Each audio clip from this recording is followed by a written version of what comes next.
Hey, gangway everyone, the insects are on the move. The fastest butterfly to flutter around is the skipper. These creatures can achieve speeds of up to 37 miles per hour and have some excellent quick reflexes. And speeding next to it is a fully grown horse. Not a horsefly, but a horse. It's galloping next to the skipper at the same speed. A cute little ladybug is in the way. Move, or you get trampled. The horse is getting closer, but the ladybug lifts off and flies right next to them, overtaking both the skipper and horse. Then it decides to land on the horse's head for the rest of the race. Even though ladybugs can fly at a maximum speed of around 37 miles per hour, they usually remain in the air for a couple of minutes. They can even fly as high as 3,600 feet in altitude. The horse is in the lead now. The skipper decides to land right on the horse's head next to the ladybug. It sticks its head to the tip of the horse's snout, automatically taking the lead. Hey, that's cheating! The desert floor is scorching under the burning sun. No wonder the Saharan silver ant is the fastest on Earth.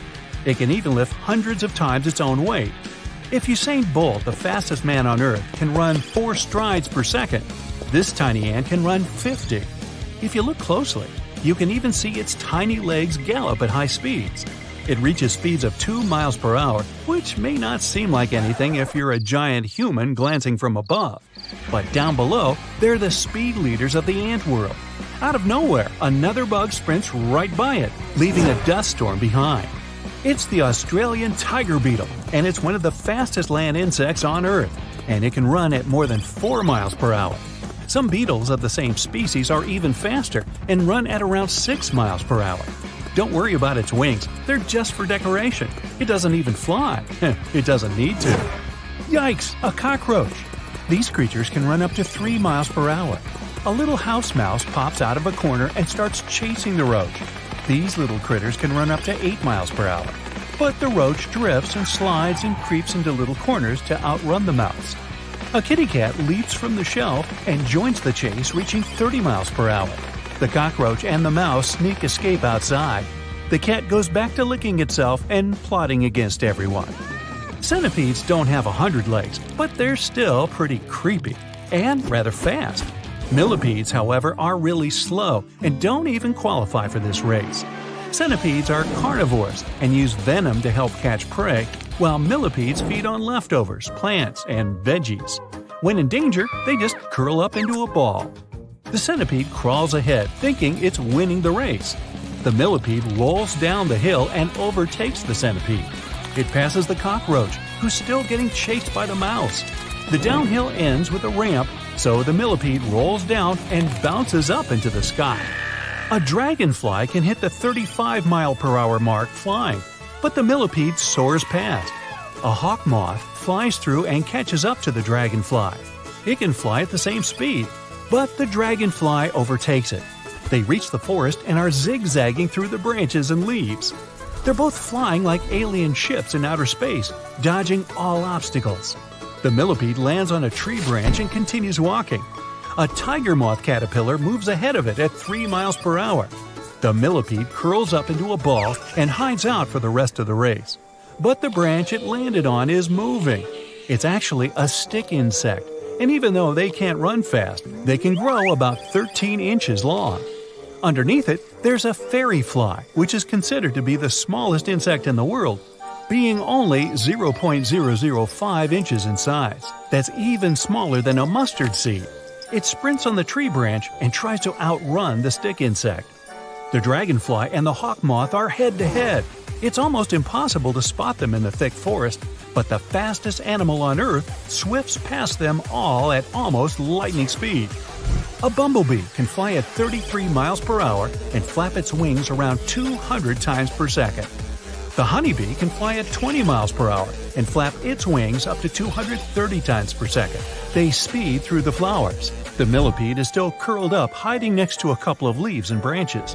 The bumblebee takes the lead and is almost at the end of the field, but a giant Asian hornet pops out of nowhere and chases it back to the start. A giant Asian hornet can fly up to 25 miles per hour and is pretty aggressive. It starts gaining on it, but a bat appears out of thin air and swoops down on it, scaring it away. The horse with the skipper and ladybug run right next to the bees and they start flying down a hill. Out of nowhere, the millipede starts rolling down past the horse and lands on a log floating in the middle of a lake. On the surface are thousands of tiny water striders that can reach speeds up to 100 body lengths per second. If a 6-foot person were swimming, it could cover around 400 miles in an hour. Some frogs start chasing the water striders and easily pass them. A Goliath frog can weigh up to 7 pounds and jump as far as 10 feet forward. Some freshwater crabs swim quite slowly, but use their little legs to move from one rock to another. A swimming whirligig beetle tries to escape from the frogs paddling at an impressive 3 miles per hour. These tiny bugs have natural paddle-shaped feet in the middle and hind legs. A bunch of grasshoppers get startled and fly away. They're actually flyers, but their powerful legs give them the height they need instead of taking off from the ground.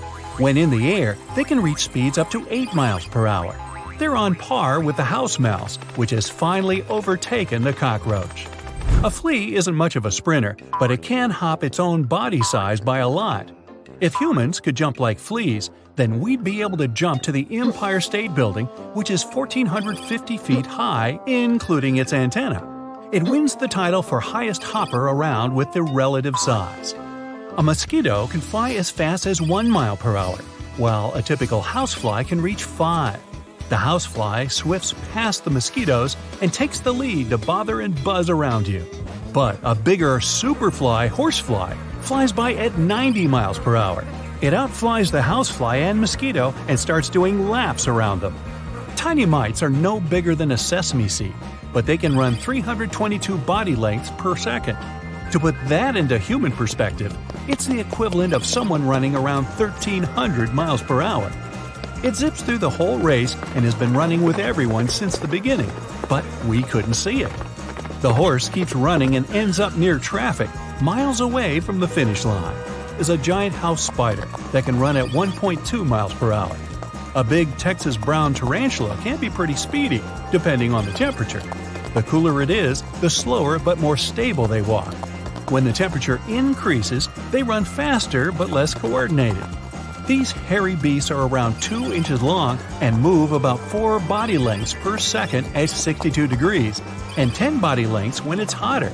Most insects are right at the end of the race. The horsefly and the bat are head-to-head, but the hornet is catching up. The tiger beetle on the ground is lightning speed away. They're close to the finish line. The frog leaps in front and almost catches up with the rest. A surprise swoop from the dragonfly and hawk moth overtakes the hornet. It's too hard to tell, but the millipede rolls past everyone and claims the gold. Look into this man's eyes. His whole life is flashing before them right now. His childhood, youth, dreams of the future. He's now at an altitude of 18,000 feet, free falling to the ground without a parachute. There's no one to help him, and he can only be saved by an incredible miracle. And then it happened. Joseph B. Herman is a 21-year-old flight lieutenant pilot for the Royal Australian Air Force. It's Saturday, November 4th, 1944. His Handley Page Halifax is about to take off from Driffield, England. Tonight, they're flying to the coal mines near Bochum, Germany. So our hero takes the helm and joins the raid with 749 aircraft. Little does Herman's squadron know, the defenders are ready for their arrival. Within moments, the unit finds themselves surrounded by anti-aircraft cannons below. These things can reach targets flying at 39,000 feet. The planes on this mission are flying half that high. It's a recipe for disaster. That's when the night sky gets set on fire, with planes going down right and left. Herman must keep his cool. He has to show his best skills to keep himself and his crew of 6 out of harm's way. They end up completing the mission. But just 5 minutes later, boom, Herman's plane is hit in the rear spar. The aircraft catches fire, and the pilot must take quick, decisive action to save everyone on board. His thoughts are racing, but not fast enough. 2 more shells hit the plane's wings. The fire engulfs the aircraft. Herman immediately orders all the crew members to jump out of the plane. But he knows he can't abandon the ship. He'd taken his chute off a bit earlier because it was uncomfortable. The lieutenant has to get to the engineering compartment where his parachute is if he's going to make it out of this thing. But as soon as he leaves his seat, the aircraft's right wing tears off. Within milliseconds, the plane rolls and then explodes. Its burning parts approach the Earth like a meteor shower. What's left of the Halifax falls outside the small town of Neviges, damaging someone's cottage so badly that the owners eventually had to demolish it. But what happened to Joseph Herman? Rewind back to when the plane blew apart. The force threw the pilot, still without a parachute, out of the aircraft. He's now in free fall among the wreckage 18,000 feet up. The next 90 seconds will decide his fate. It's dark, but our hero initially tries to search for a parachute among the falling debris. The search isn't successful. Panic sets in. Herman shouts and waves his arms, but then the Australian pilot realizes he's doomed. Best not to waste the last of his energy and time. He relaxes and tries to find the safest place to land below. A minute passes. He's fallen 12,000 feet, 30 seconds left until impact. As soon as Herman reaches an altitude of 6,000 feet, what happened next can only be described as a miracle, or at least incredibly good luck. His body crashes into something. This something is different from the lifeless wreckage of the plane. The lieutenant realizes they're a person's legs. He hears a familiar voice. "Hello, is someone there?" It's the Halifax's mid-top gunner, John Vivish. "Just me, Joe," the pilot replies. The odds are astounding, but I'll get into that a bit later. For now, the men aren't out of the woods yet. That parachute wasn't made to be used by two people at the same time. With the added weight of an unexpected passenger, the two fall faster than what's safe. They approach the ground and get ready for impact. It's still a hard fall. Vivash lands on Herman's chest and injures a couple of his ribs. But they don't have time to rest or inspect the damage. They're still behind enemy lines. Their dangerous adventure has only just begun. First, they quickly bury their parachute to cover their tracks. They need to leave this crash site now to avoid being captured. The airmen are able to hide from patrols and remain undetected from the night of November 4th until the morning of November 9th. They move only at night. During the day, they hide in the woods and random barns. They're hungry, hurting, and exhausted. These two poor fellows reach the village of Wolfrath. Their injuries are making themselves known. Our heroes must take a risk if they're going to survive. They ask for help at a local farm. Hey! They're immediately handed over to the authorities and locked up. Herman and Vivash are questioned for a long time. None of the German officers can believe their incredible story of being saved by a single parachute. In the end, they had to show the place where they buried it, and only then could they prove the truth of their impossible story. But this didn't get them out of trouble, and they remained in custody. The two spent 11 days in the hospital. Then they were separated and sent to two different places for captured airmen. Lieutenant Herman was transferred from place to place 3 times until he was released from captivity on April 22, 1945. Well, finally we can breathe a sigh of relief. This story has a good ending. But all this is the result of an unbelievable combination of circumstances. So much could have gone wrong. For example, Lieutenant Herman could have been injured at the very moment his plane was hit. You see, those anti-aircraft projectiles throw dangerous shrapnel when they explode, which could have immediately made this story a lot shorter than what it ended up being. He also wasn't knocked unconscious. If he had been out cold, he would have just bumped into Vivish's legs and kept falling, instead of grabbing onto them in an instant. And then there was this intense freefall. They were falling exactly in line with each other, yet they bailed from the plane at different times. At that moment, Vivish had happened to be in a horizontal position, allowing Herman to grab onto his legs. And Vivish had just opened his parachute the same moment Herman grabbed onto him. Any earlier, and they wouldn't have met, or if they did, they would have collided with a huge force and probably bounced off each other like billiard balls. If Vivish had opened his chute after the already unlikely meeting, Herman wouldn't have been able to keep his grip. This number of coincidences would make anyone doubt the legitimacy of this story.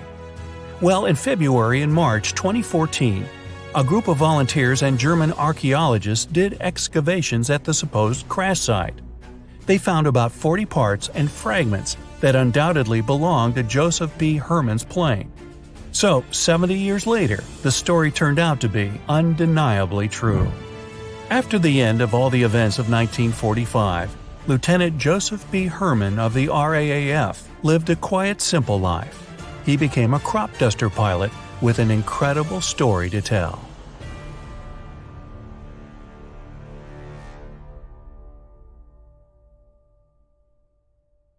The largest land animal ever known was Argentinosaurus. One bone of this giant was as large as a grown-up human. The complete skeleton hasn't been discovered yet. Still, the scientists claim this dinosaur could be around 121 to 131 feet. If 7 Argentinosauruses stood in a row, they could replace the London Bridge. Pterosaurs were usually large. The smallest species had a 10-inch wingspan, while the largest ones could have it up to 36 feet wide. For comparison, the largest span of a modern bird's wings is just about 11 feet. They were the size of a modern giraffe, but they weighed less to be able to fly, only 550 pounds. Brachiosaurus was 86 feet long, and it had an incredibly long neck, standing over 40 feet in the air. Its whole body was designed for this animal to get food from trees easily. Its hind legs were relatively short, and the front ones somewhat longer. Diplodocus had curious teeth shaped like a comb. The dino was 85 feet long and weighed slightly more than 3 elephants. Its neck was so long that scientists aren't sure how the animal could even hold it. Paralititan was about 82 to 100 feet long. Its bones were so large that Paralititan could even rival Argentinosaurus in size. If they invaded London, 4 of these creatures standing on each other's shoulders would be enough to fix Big Ben's hands if they were a little too fast. Austroposeidon, what a beautiful name, huh? Is the largest among all the titanosaur species. A fully grown animal was about 80 feet long, which is around 1.5 of a Hollywood sign. Spinosaurus lived where the Sahara Desert is now. There used to be rivers full of fish and lots of swamps, so it lived both in and out of the water. It was almost 50 feet long and had a large plate on its back that looked more like a sail and spines on its sides. Tylosaurus was one of the biggest creatures that ever lived on our planet. It grew to 45 feet long, ate fish and even larger creatures, like sharks, except for the Meg, which was about the same length. Tylos had a really weird extra set of teeth on the roof of its mouth for a better grip and grind. Despite its large size, T-Rex was really fast and had a large brain. This terrifying 40-foot-long dino was related to a chicken. It came from a bird family and might have had feathers, so it's technically a very angry bird with very sharp teeth. Their tiny arms with 2 fingers were the size of human arms. Suchomimus looked like a retro version of a crocodile. By the way, its name actually means crocodile mimic. They were about 34 to 36 feet long, almost twice as long as today's longest saltwater croc, named Lolong.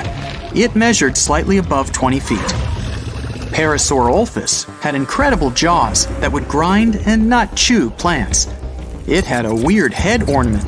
The scientists still aren't sure about its purpose, but one of the most popular theories claims it was much needed for regulating temperature. These giants were 12 feet tall and over 30 feet long. Allosaurus had 8-inch long claws, 70 massive razor-sharp teeth, and a flexible skull. Thanks to its bone structure and jaws that could bend outwards, these dinos could grab and hold even the largest chunks of meat. They were only 9 feet tall, slightly taller than the world's tallest man, but very long, having 32-foot bodies. Stegosaurus was famous for the plates that adorned its spine. They were used as thermocontrol, soaking up sunlight during the day and distributing it all over its body at night. They had a pretty small brain compared to their body mass. These dinos were about 30 feet long and 13 feet tall.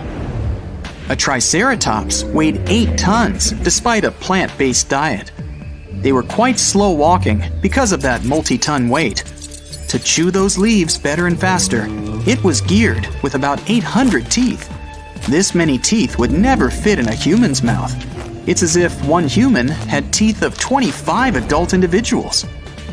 Compared to his dino mates, Majungasaurus was relatively short, around 6 feet, yet quite long, about 25 feet. Its enormous tail would make up over 50% of its body length. If these guys lived in London, there'd be no way they could take a double-decker, being just the same length as this famous London bus. Plateosaurus, which literally means a flat lizard, was about 23 feet long. It weighed like 4 cows and had large claws for thumbs that it could use to collect food. Scientists aren't sure if it walked on 2 or 4 feet. Gallimimus was about 20 feet long thanks to its large tail. It was also pretty tall, about 9 feet. A human being could stand without bending under that tail if it was raining. It wasn't that broad, but enough to keep one human dry. Dilophosaurus was quite into eating fish. Its teeth weren't powerful enough, and the front ones even had a gap between them, so real hunting was sort of a challenge for it. These dinos were about 19 feet long, just about the size of a giraffe stretched on a grassy lawn, and 6 feet tall. Pachycephalosaurus, let's call it simply Paco, may not have been the largest of its kind, but it had spectacular 3D eyes. If you invited it to the movies, it would probably need no glasses on. It would be hard to find a comfortable seat for your new buddy, though. It was about 16 feet long and 5 feet tall. Dracorex means the king of dragons, probably because of the numerous knobs on its head that looked like a crown. It had tiny front arms, so even if it had a crown on, it wouldn't have been able to take it off. They were about 15 feet long, had awesome sharp teeth, and incredibly hard skulls that were a perfect soft cushion for their tiny brains. Troodon was shorter than an adult human, only 4 feet tall, but it was wider, measuring about 6 feet. Scientists believe it was the smartest dino of all. Compared to modern land animals, a Troodon was as smart as an ostrich, and these guys are brainy. It also had a lot of teeth, letting them eat different types of food. There was one dino as large as a human being. An average human is about 5 foot 6 inches tall and 1 foot 6 inches wide. This guy was slightly larger than a human lying on a couch, 1 foot 6 inches tall and 6 foot 5 inches wide, thanks to its lovely tail. It's a velociraptor, a bird-like dinosaur. Even though these birds had wings and feathers, they were unable to fly. Another dino that could blend in human groups, if they coexisted, was Borregovia. It was neither tall nor wide, both measurements under 5 feet. It could be a nice prehistoric pet.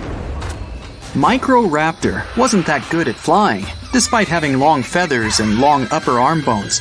It could probably glide from tree to tree, looking for some food, or even launch itself into the air and fly short distances.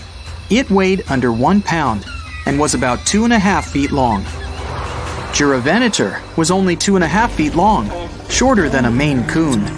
Many theropods were bird-like, but this dino most likely had scales instead of feathers.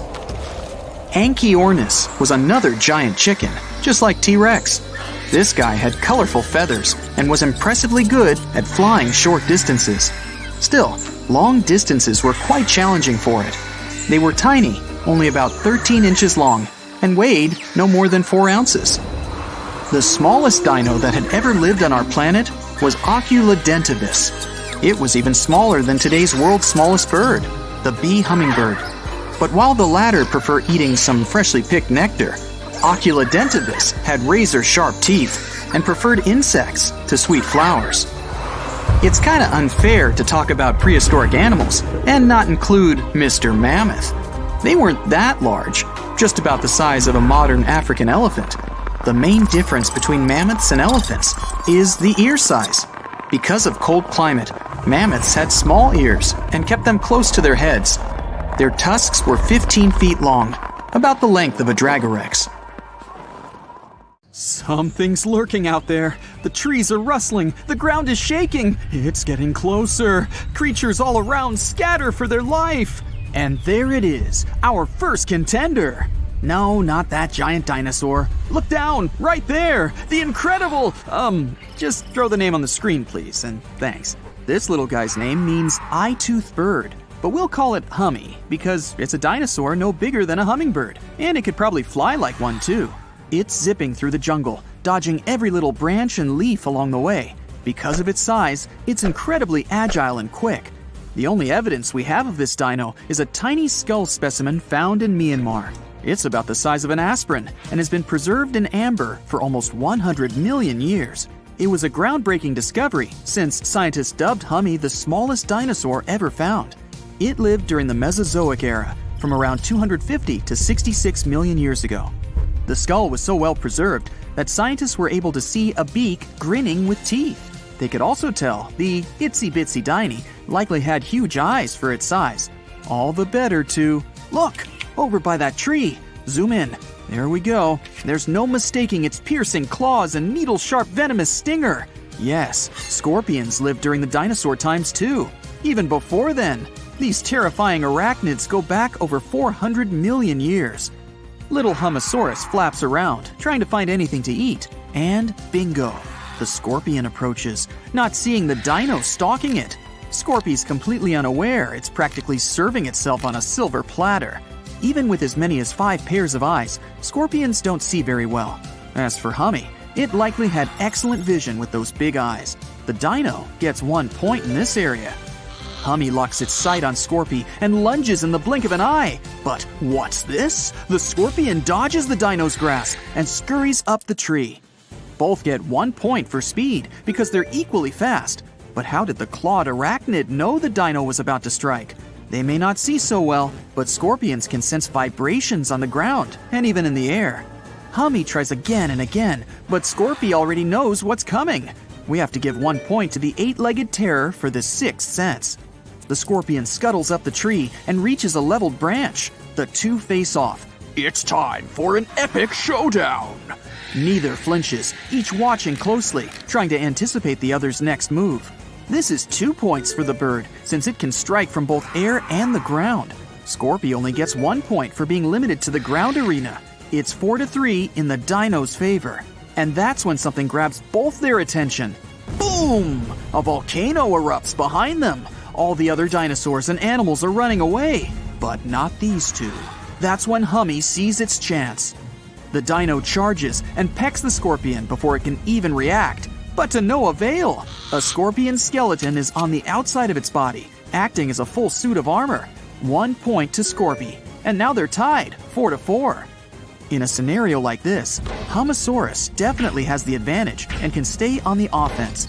Scorpy will have to stay sharp on the defense if it's going to make it out of this face-off alive. And another point goes to the dino bird.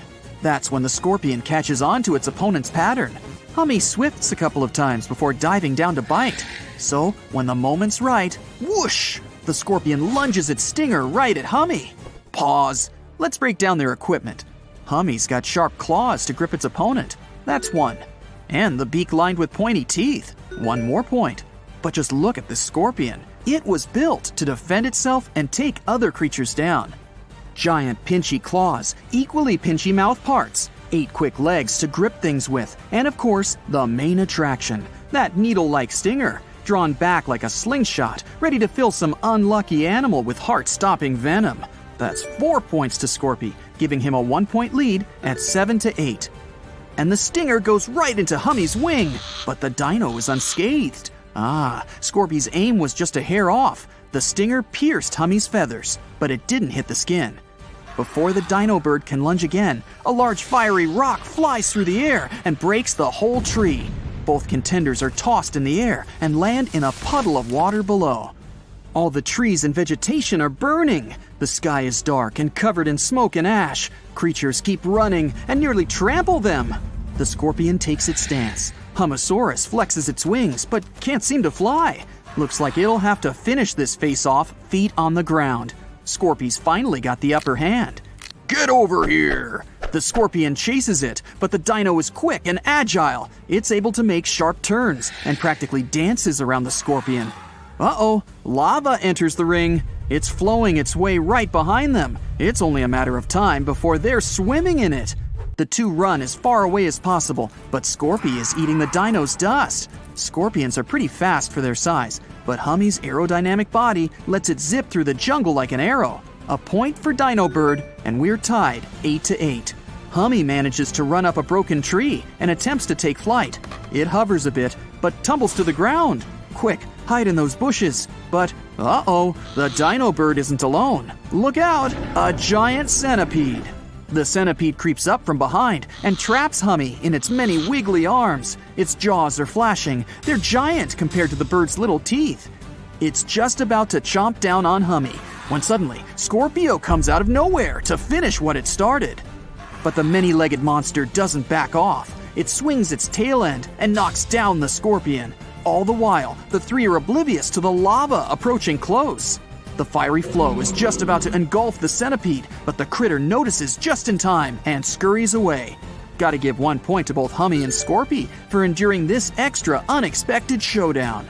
The scorpion and Dino Bird get back up and try their best to outrun the lava. But with them both exhausted, it's the slowest race ever. Hold the popcorn on this one. The lava is turning everything into flames wherever it goes. The sky is black with ash. It looks as if night has fallen. It's a good thing scorpions are nocturnal. They can hunt, maneuver, and get around at night, while many animals are at a disadvantage with such limited visibility. 1 point earned, and we're still neck and neck at 9-10 in Scorpy's favor. Scorpions are more of a sit-and-wait kind of hunter.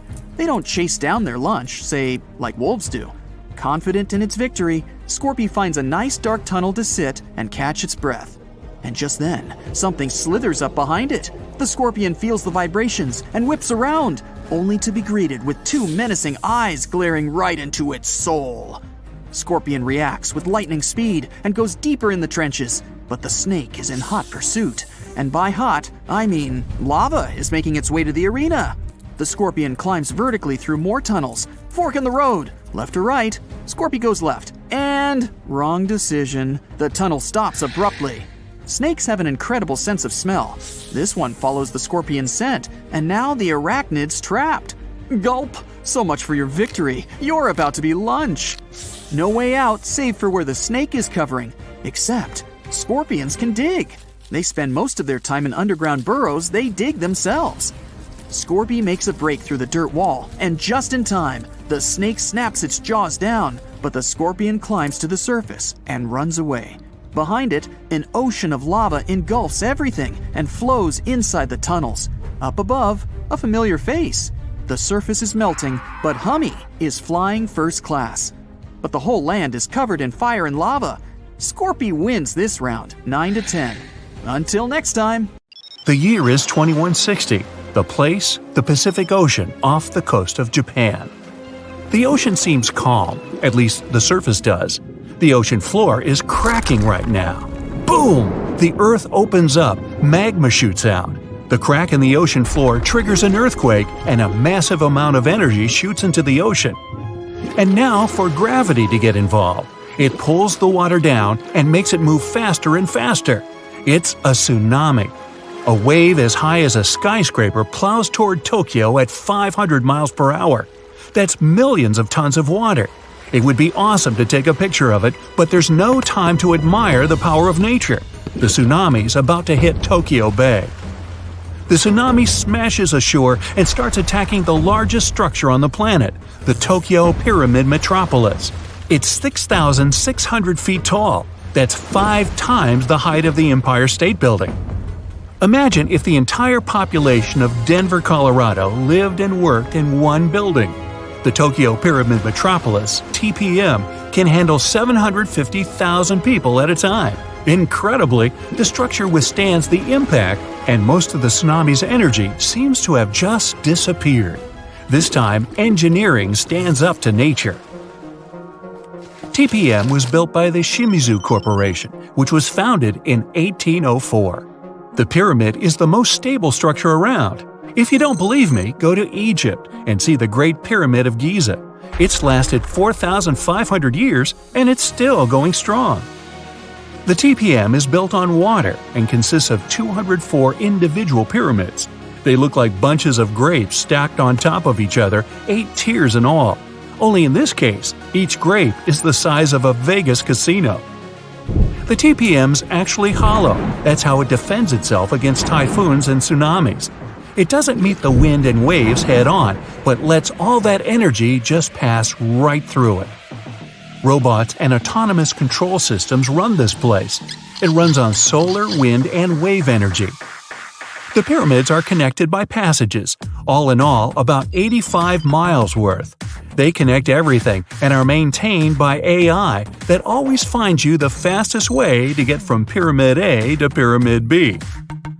The TPA's obviously the city of the future, but human tech isn't quite ready for it just yet. Originally, engineers decided to install the pyramid on 36 columns, all dug into the ocean bed. If you build a pyramid that size out of steel and concrete, you'd be looking at 50 million tons of load press in on itself.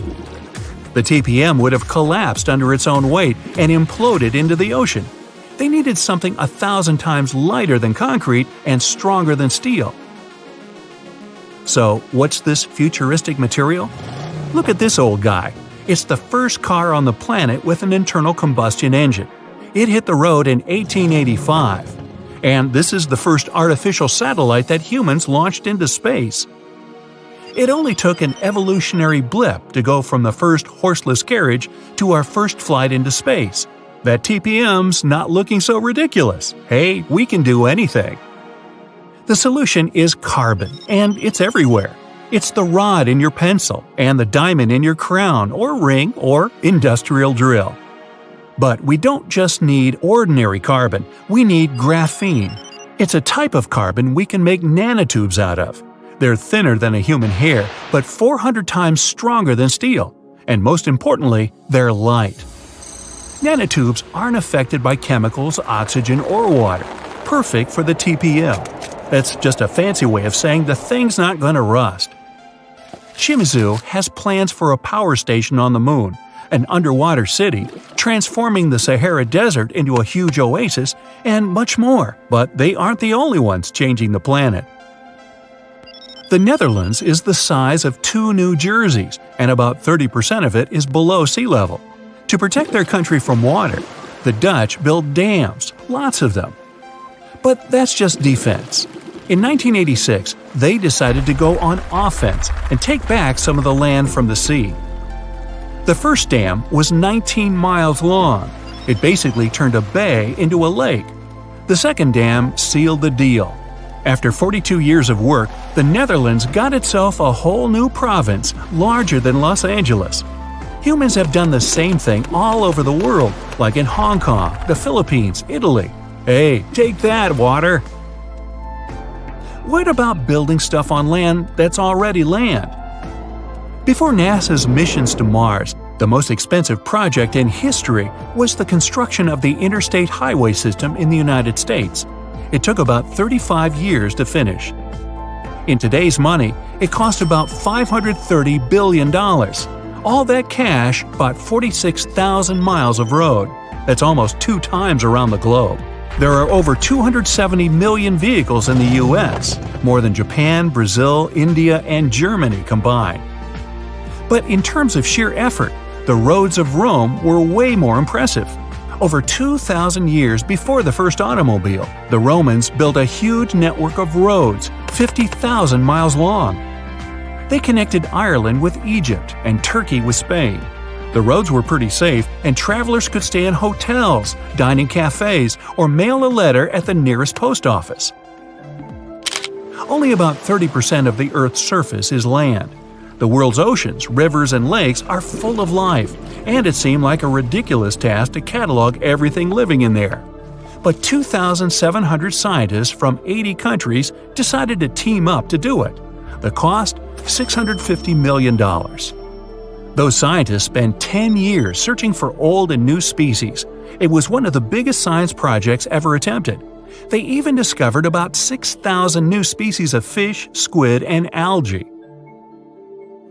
The Great Wall of China is huge. 13,000 miles of walls, natural barriers, and trenches.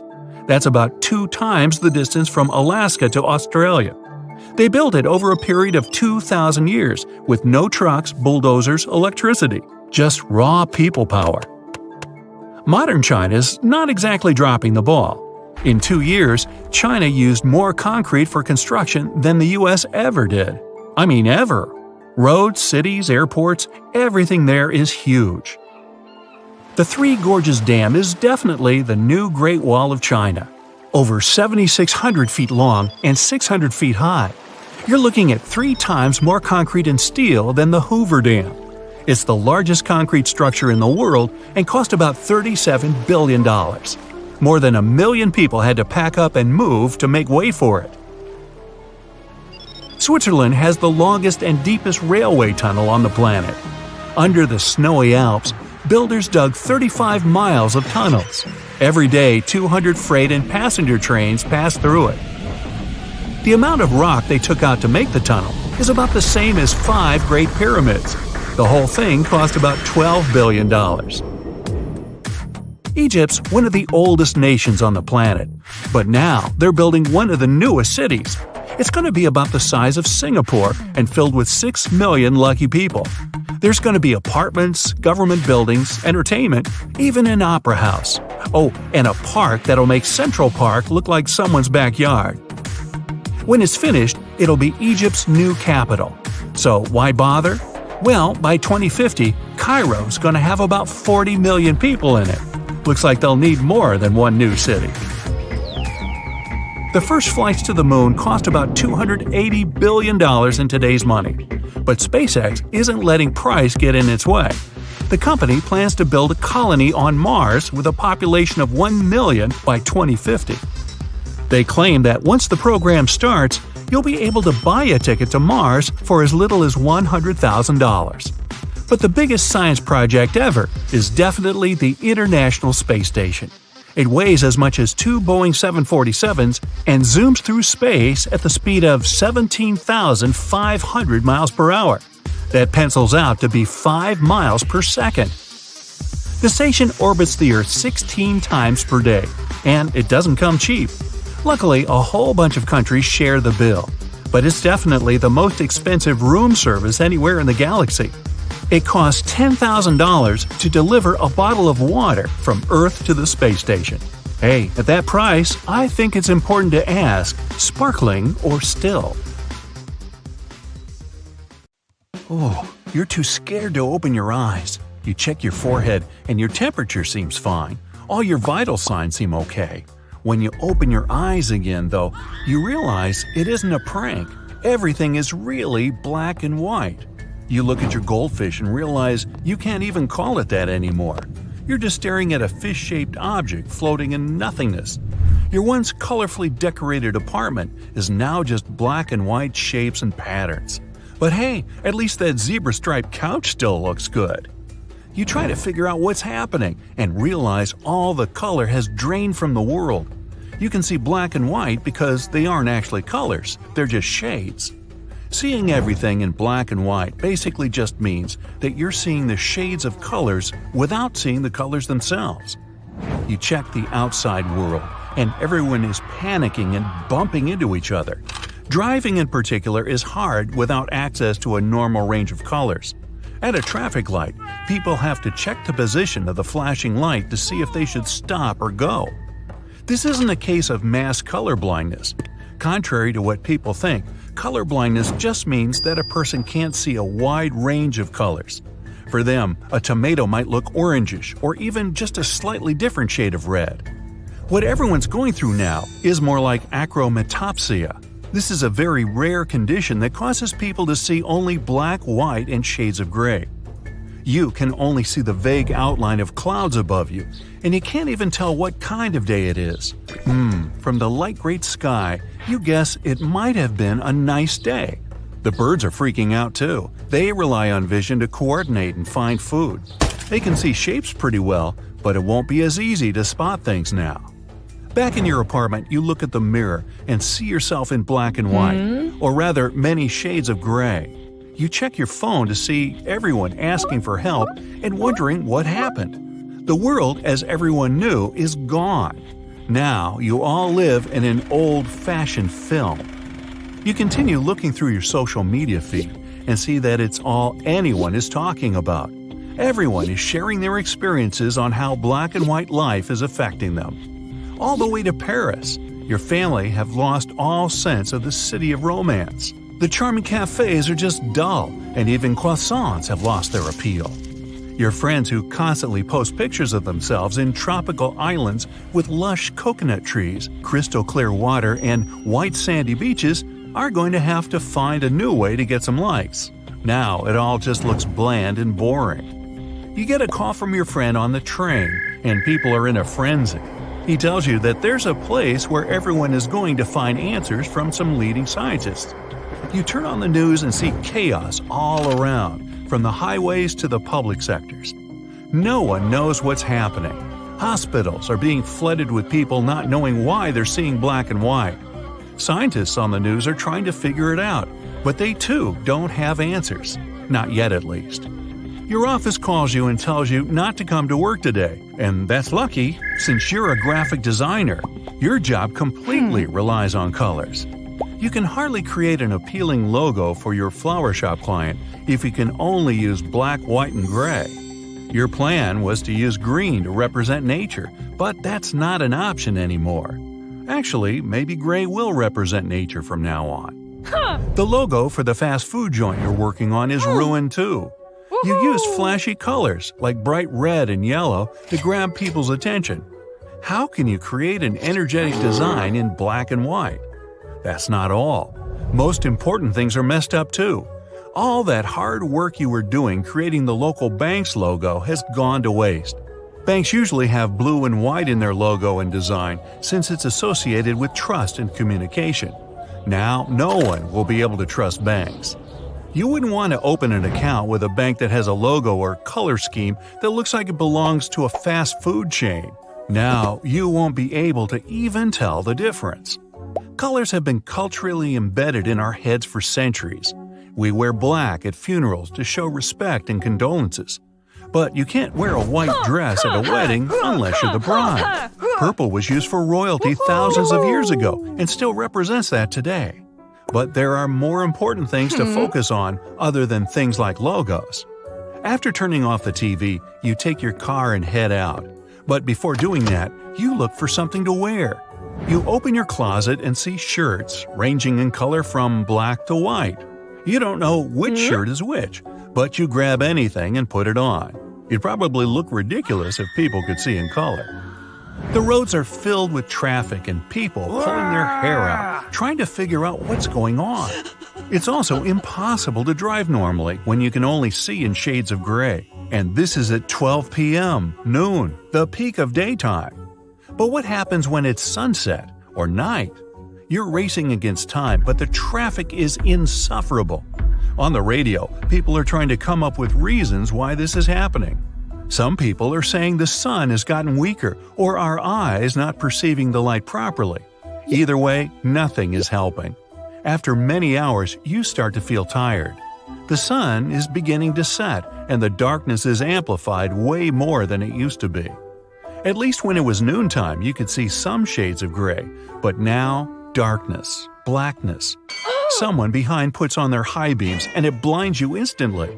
You cover your eyes and can't even open them. The light is too intense. The whole world is in a state of confusion. All businesses are at an immediate halt. Importing and exporting is impossible because travel by air and sea is much more dangerous now. As soon as you arrive at your destination, you're surrounded by thousands of people trying to figure things out. But it's no use. The genius scientists have no answer for anything. 1 year later. Well, looks like humanity has gotten quite used to seeing everything in black and white. The world is even a bit more peaceful like this. Businesses are still gradually getting back on their feet, and people have found routine again. As for you, well, you still kept your job as a graphic designer. only this time your focus is on shapes and sizes rather than color schemes and palettes. The world operates during the day, but no one can risk going out at night. Going out for dinner wearing your finest clothes is now a thing of the past. The latest anyone would be comfortable going out would be right before sunset. The world has adapted to the new black and white color scheme by putting labels on everything. The traffic lights now flash in big letters, go and stop. You wear glasses all the time now. They were created by scientists to help people see the different shades of gray better and protect them from the brightness of the light. But sadly, it didn't bring back colors. But at least you can rock your new style. You're having a day off at work and put the radio on. The movie industry is at an all-time low because films are back to how they were in the 1950s. People would rather listen to music instead of watching something in black and white, just like their everyday lives. Food still tastes as good as it was, but eating a gray hamburger with a gray milkshake ruins some of the fun. It's far too easy to mix up the salt and pepper, too. And especially salt and sugar. I hate it when I do that. This is it! You're about to be eaten by a vicious T-Rex. Any minute now. What you might not know is that you can literally outrun it. The T-Rex is a merciless hunter the size of a school bus with a strong tail and blades for teeth. But it's actually quite slow, moving at a mere 12 miles per hour. It's as fast as the gray squirrel is. You're zigzagging through the forest. The terrifying creature seems to be still miles away. But then it bursts through the jungle and is suddenly right behind you. Okay, now you can panic. The T-Rex may be a slowpoke, but its lungs are larger than yours. It means the critter could run plenty of marathons. Luckily, you reach a cave and hide inside, waiting for the dino to get bored. Oh wait, never mind. It's just broken through the rock and is back at it again. Will you make it out of this? We'll find out soon enough. A velociraptor can reach a speed of around 25 miles per hour, which means it's slightly faster than a brown bear. Putting these two head-to-head would be interesting. They're off! The velociraptor cuts through the air like a knife through butter, but the big fluff ball is galloping right behind the dino. This may be the only time we'd ever see such a race. Look, the bear is gaining on the competitor. Watch out, raptor. There are some bushes in front of them. The raptor just leaps over them and continues the race, while the bear barges straight through the bushes and stops for some yummy berries. When it's done, the raptor is long gone. Many of these dinos can be compared to modern-day chickens and ostriches in terms of speed and movement. An ostrich can reach a speed of around 45 miles per hour. That's similar to the speed of its ancient cousin, the ornithomimid. That creature even physically looked the same. Long legs? Check. A small head and a slender neck? Check. Anyway, they're running as fast as they can. The ostrich is speeding its way through the field and attempts to push the dino ostrich to the curb. But it misses and loses its step. The dino continues to run and makes it deep into the forest. Player 3 enters the game. The Compsognathus is a two-legged creature. It has the face of a regular lizard you can find in your garden, but the physique of an Olympic athlete, and plenty of razor-sharp teeth. This dino can reach a speed of 40 miles per hour, which is just on par with a greyhound. Even though it's not the biggest dino out there, it's still fearsome. This creature is merely looking for something to eat. But unfortunately, its dinner gets canceled. The ostrich and its dino cousin team up and outrun the lizard-like hunter. But it'll be back. Just wait for it. Back to Sarah. This armored beast can run at up to 20 miles per hour, which is just about the same speed as that of a brown bear. But let that poor animal have its berries. The modern-day rhino is the fastest among the mammals, weighing more than 2,200 pounds. The white rhino can reach a speed of almost 30 miles per hour. But Sarah will probably win this one. They're running side by side, with the rhino gaining momentum. Its body is more suited for running, but there are some obstacles in the way. At first, the rhino manages to break through a pile of logs and a fence, but after that, things are heating up. The rhino is slowing down. It can't break through all the barriers in its way. Meanwhile, Sarah is destroying everything in its path. as if it's on a walk in the park. And it's a good thing they're in the forest and not in the city, because the city is getting wrecked by a giant brachiosaurus. This powerful creature moves at a slow pace of 10 miles per hour, which is as fast as a pig moves. They're both at the starting line. On your mark, get set, go! And the dino wins. It was fast. The race is over. A fully grown brachiosaurus can reach 80 feet in length and grow as high as 40 feet. Just one step, and its long neck reaches the finish line. The stegosaurus is known for having a set of plates on its back and tail, but it also has one of the smallest brains among dinos. Scientists claim that its brain is the size of a walnut.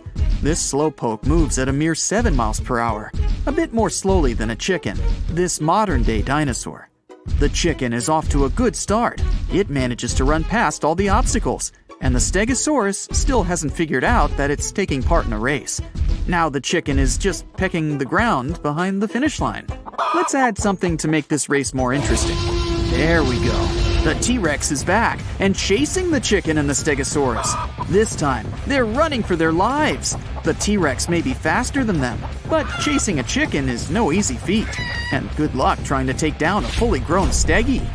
They're running through the field, and the T-Rex is slowly but surely gaining on them. You're still hiding, watching the race. But suddenly, the T-Rex sees you and starts the chase. Round 2. You're running through the forest, trying to hide, but the big dino is catching up. Luckily, the stegosaurus gets in the way and distracts the hunter. You make it out safely once again. The Dilophosaurus may be more of a bird than a lizard, but it's still quite scary. It's half the size of a T-Rex. It's best known for having 2 large crests running from its nostrils all the way to the back of its head. The black mamba is one of the most venomous snakes in Africa. It can grow up to 14 feet in length and slither at a speed of 13 to 20 miles per hour. Both creatures have almost the same speed, but one of them doesn't have arms or legs. They're both going as fast as they can, but it's hard to tell which one is winning. The dino can sprint fast, but the snake isn't that far behind. But in the end, it's the dino that takes the gold. The largest pterosaur ever is soaring above them. It's the... Oh, there's no way I'm saying its name out loud. Yeah, I mean that dinosaur. It has a wingspan of 35 feet and can fly at an incredible speed of more than 70 miles per hour. And when it glides, it can reach a speed of around 60 miles per hour. The California condor is a weird-looking bird of prey with an impressive wingspan of 10 feet. It can move as fast as the dino, and it can also rise up to 15,000 feet in the air. The largest flying bird in North America easily catches up with the dino. Both animals have great eyesight. That's why they can see other animals and dinosaurs racing far below them. They both swoop down, trying to catch the chicken, but almost become the T-Rex's meal themselves. The condor lands on the Brachiosaurus's head. The gray squirrel joins it. The pig is hiding under the dino's belly, trying not to draw attention to itself. Too late. The Velociraptor and the Dilophosaurus pop out of nowhere and start chasing it. But they can't get around the rhino and Sarah that seem to have become friends by this point. The pig is safe. Meanwhile, the ostrich and its dino cousin haven't given up and are leading the race. The Stegosaurus is trying its best to catch up with its competitors. But look, the greyhound is leading the race now. The dino bird soars into the sky, trying to find another way to be first. The Compsognathus gains on them and sprints forward, but it can't get around the rhino and Sarah. The T-Rex lets out a roar that makes all the participants move faster. They split up so that the rest of them can get forward. You pop up from your hiding spot. You're only a couple of feet away from the finish line. You see the stampede behind you and run! Humans can run at a speed of 25 miles per hour, but since you're running for your life, it feels as if you're moving at the speed of light. Good job! You've just won the race. But the animals behind your back are still running. Yeah, maybe you shouldn't stop either. Will someone tell that bear there are no more berries ahead? Pan American Flight 6 was finishing an around-the-world trip with several stops on its way. On October 16, 1956, the Boeing 377 Stratocruiser, dubbed Sovereign of the Skies, left Honolulu and was heading for San Francisco. It was the flight's last leg, but no one could predict this phrase would turn out to be not just a figure of speech. The plane had to start its journey at 7:30 p.m., but some maintenance issues delayed boarding for almost an hour. The passengers were getting a bit impatient. The plane finally took off at 8:26 p.m. and soon reached the altitude of 13,000 feet. For some time, the aircraft was experiencing turbulence, which made it impossible to serve dinner. Several hours later, the lights were dimmed and the passengers stretched across empty seats preparing to have a peaceful sleep. Little did they know that sleep was the last thing they were going to get that night. At about 1 a.m., the cockpit crew got permission to climb to 21,000 feet, but once the aircraft reached the needed height, a terrible thing happened. At 1:20 a.m., one of the plane's engines started to overspeed. George Hacker, the first officer flying the plane, tried to deal with this problem by slowing the plane down. It didn't work out. This made Captain Richard Ogg cut off the oil supply to the engine altogether. After a while, the engine conked out, but its propeller kept windmilling in the airstream. It caused the aircraft to start losing precious fuel and seriously slowed down its speed. The plane was moving far too slowly now, just 174 miles per hour. It was also losing altitude at an alarming pace, at the rate of 1,000 feet per minute. The three remaining engines were struggling, trying to decrease the breakneck speed of the descent. At least, they were still functioning. It made the pilots feel somewhat hopeful. But all of a sudden, the captain noticed that the fourth engine started to fail. It was producing just a bit of power, even though it was working at full throttle. At 2:45 a.m., the unavoidable happened. The fourth engine started to backfire, and the pilots had to shut it down. Now the plane had only two working engines and was moving more and more slowly. The crew calculated how much fuel the aircraft was consuming, and a heavy silence filled the cockpit. The pilots had nothing to do but face the awful truth. The plane didn't have enough fuel to reach San Francisco. Neither could it return to Honolulu. Captain Ogg sent a radio message to the U.S. Coast Guard. Pan Am 90943, Flight 6, declares an emergency over the Pacific. At that time, a Coast Guard cutter was always on patrol between Hawaii and the California coast. Such ships passed on radio messages to the nearest airplanes and provided them with weather information. They were usually placed near the points of no return. Those were the areas where a plane would have already burned so much fuel that it wouldn't have a chance to turn back if something went wrong. That night, the Coast Guard cutter was the 255-foot Pontchartrain, and William Earl was the commander. The plane headed toward the ship and leveled off at an altitude of 2,000 feet. Then it started to fly above the ship in 8-mile circles, waiting for daylight. It was crucial to see the surroundings because the pilots had to keep the aircraft's wings level with the ocean, and it would be impossible in the dark. During the day, it would also be easier to rescue all the passengers. The captain's decision to ditch the plane carrying 24 passengers and 7 crew members wasn't an easy or hurried one. He had to weigh numerous factors. Should I get rid of the fuel to make the plane lighter? Should I land now or wait until daylight and better visibility? But one thing was crystal clear. Having lost 2 engines, the plane was burning the fuel too fast. There was no other solution but to ditch into the ocean.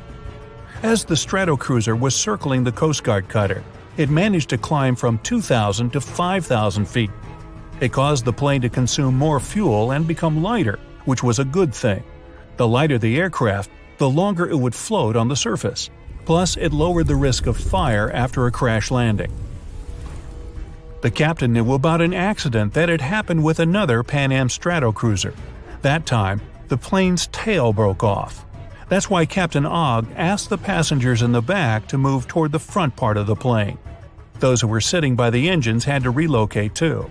Flight attendants removed all loose objects in the cabin and explained to the passengers what to expect.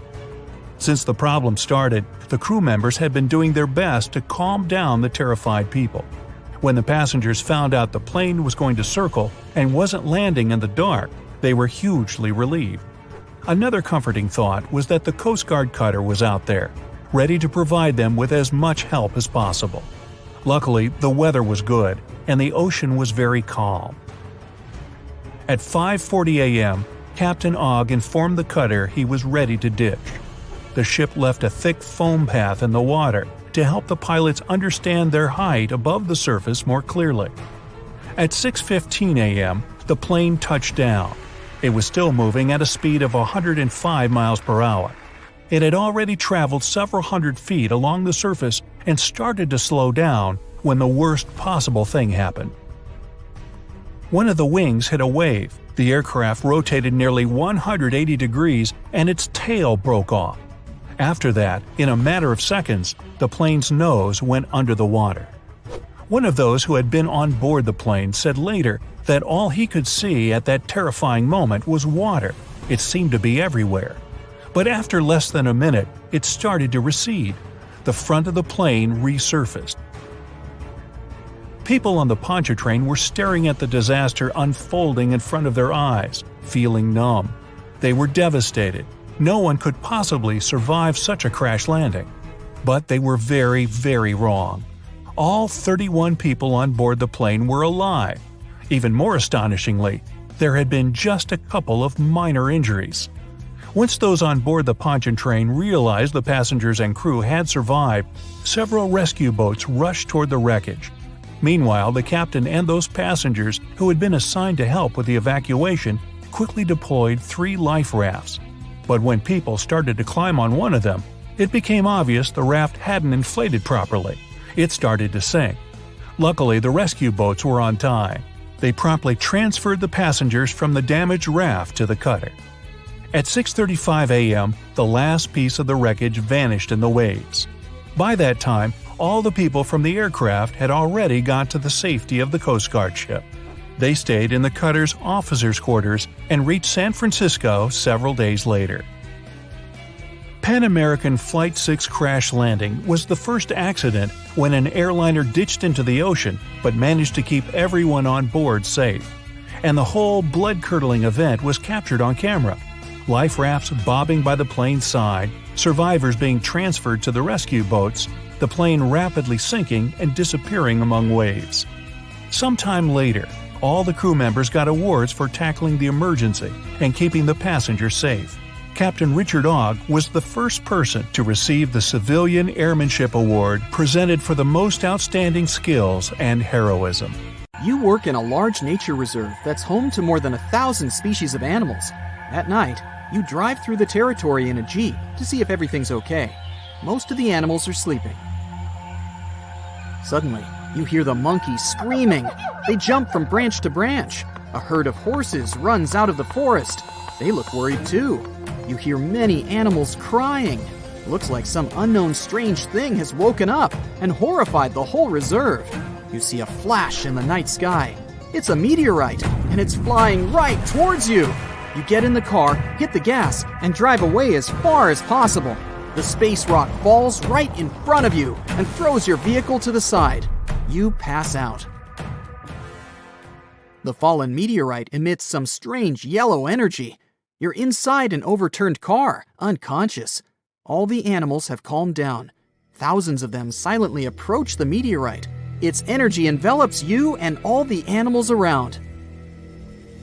The more energy comes out, the smaller the space stone becomes. By the morning, the meteorite dissolves in the air. It has absorbed the animal powers and passed them on to you. You wake up in the grass near the car, surrounded by several people. These are the reserve employees and some guys in black suits. They study the crater in the ground and ask you what happened. You tell them about the meteorite, and they order you to go with them. One of them grabs you tightly by the shoulder. You don't like it, and you want to break out. 2 men in black are holding you. You get angry and feel your muscles increase, and your skin becomes covered with fur. You quickly push the men away and roar. Your nails have turned into claws. You've received a bear's powers. Now you're just as strong and fierce. Agents in black are following you. You run away into the forest. You want to be faster and feel your spine changing its shape. Now you're running very fast on all fours. You've got the power of a cheetah, the fastest animal on Earth. You're hiding in the forest. The agents are far behind you. You hear a helicopter from above. It shines a bright spotlight beam. Oh no, they've noticed you. Agents use a megaphone to ask you to stop. But you know what awaits you. Labs, experiments, life in a cage. You've seen a lot of movies about it, so you won't just give up. You run out of the forest. They release darts at you. You quickly run to a large lake and dive inside. Webbing has grown on your arms and legs. Your feet are like flippers. Your legs fuse into one big tail, and you are now a walrus. You quickly swim across the lake and come ashore on the other side. Several cars and motorcycles are circling the lake to catch up with you. There's another forest ahead, but this time it's too dense. There's not enough space to develop great speed, but you can get the strength of a monkey. Your hands get longer and your fingers become stronger. You jump up a tree, climb to the top, and inspect the reserve. You need to go south and get to a small town to eat and drink. After a couple of hours, you reach the reserve's border. Now you have to jump over a high fence. Your legs are getting strong. You jump like a kangaroo, but it's not high enough. You fall to the ground. The helicopter catches up to you. You get lizard powers. You get sticky scales on your palms. You quickly climb the concrete wall and jump to the other side. You find yourself in the tall grass. Agents are coming to you from all sides. You're thinking about a snake. Your arms and legs fuse with your body. Now you can crawl. You pass all the people and find yourself on the road. You see a car in the distance. Raise your hand and ask it to stop. Oh no, it's the agent's vehicle. They surround you. The searchlight from the helicopter is shining right on you. You have nowhere to go. But you don't really have to go. Your clothes tear on your back. Huge wings grow out of your shoulder blades. You rise into the air. It's pretty cold here, but the feathers on your body protect you from the wind. Great! You can fly! It's incredible! Ouch! You feel like someone has pinched you from behind. It's a dart. They got you. You want to sleep and fly down. You make a hard landing near a small wooden house. Agents are running after you. You get the powers of another animal and pass out. People in black are searching the house territory, but can't find you. Maybe the dart with the sleeping pill didn't work on you? After a few minutes, they leave. Meanwhile, you're sleeping peacefully against the wall of the house. At the last second, you managed to get chameleon powers. You merged with the wall and became invisible. You sleep for a couple more hours. The dawn breaks. A rusty rover pulls into the yard. Some old man and a dog come out of there. It runs up to you and starts licking your face. The old man realizes that there's an invisible person in front of him. You come to your senses and tell the old man what happened to you. He gives you some food and clean clothes. You thank him and go away. Now you need to leave the country as soon as possible. You're thinking of a bat. Your legs become overgrown with wings and webbing. You have fangs. You fly without seeing anything. Your eyesight has gotten worse, but your hearing is just fantastic. You have echolocation power and can emit ultrasounds at a high frequency. Somewhere in the distance, you hear a scream of a familiar person. Oh no, it's that old man. The agents attacked him. You turn around and fly straight to the house. One of the agents sees you. He's screaming in terror. You land and think about a rhino. Your body becomes enormous and your nose gets longer.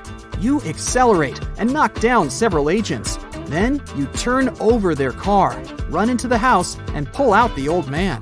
He gets on your back as you're now a horse, and you ride far away from there. You reach the mountains. The old man looks tired but grateful for the adventure. You can't share his joy because you don't know how it will end. You ask the old man to hide while you distract the pursuers. You're thinking of an animal. Your legs and arms turn into hooves. You're jumping up a cliff like a mountain goat. They can't get you here. But at that moment, the helicopter appears again. The agent is aiming a dart at you.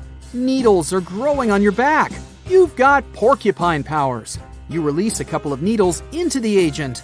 It distracts him for a few minutes. At this moment, a cougar jumps at you out of nowhere. It scratches you with its claws. You think about a lion and get its powers. You get on your back feet and growl loudly. The cougar gets scared and runs away. The helicopter is flying up. You speed up, jump off a cliff, and get the powers of the fastest bird in the world, the peregrine falcon. You dive down at great speed and land in the forest. Now you need to find the old man. You have a nose like a dog. Now you can smell your friend and walk towards him. At this moment, you come up with an excellent plan for how to stop those people in black. You run through the night forest for more than an hour. You're even faster than a cheetah. You're not tired or cold. You hear a mouse rustling in the roots of a tree and catch all the smells of the forest. With night vision, you see a bird in the night sky. You can go for months without food or water. Gills allow you to swim underwater freely. This is how evolution made humans in a parallel world. Here, they're ideal organisms prepared for anything they might meet in the wild. In our world, things are more complicated. We evolved, but didn't always get stronger. Humans only survived because they adapted and changed the world around them. A human only has 32 teeth. When they fall out, they no longer grow. But evolution doesn't stop. Our food has become softer and more nutritious. You don't need to chew it for a long time. New diet reduced the jaw and enlarged the brain. As a result, there's no room left for the 4 teeth that are closest to the joint. We call them wisdom teeth. In the future, we'll only have 28 teeth. And even today, 35% of people don't have the wisdom teeth. Homo sapiens is the only mammal to have a chin. This is the protrusion along the lower edge of the jawbone. Even our relatives, gorillas and chimpanzees, have their jaws slanted inward. Anthropologists think that the chin is a result of reduction of human face. Perhaps in the past, the chin supported our powerful jaw and enhanced our strength. Over millions of years, the face has shrunk, but the chin has remained. Put your hand on a flat surface, connect your ring finger and thumb, bend your wrist, and you'll see the palmaris longus. 15% of people don't have this muscle already.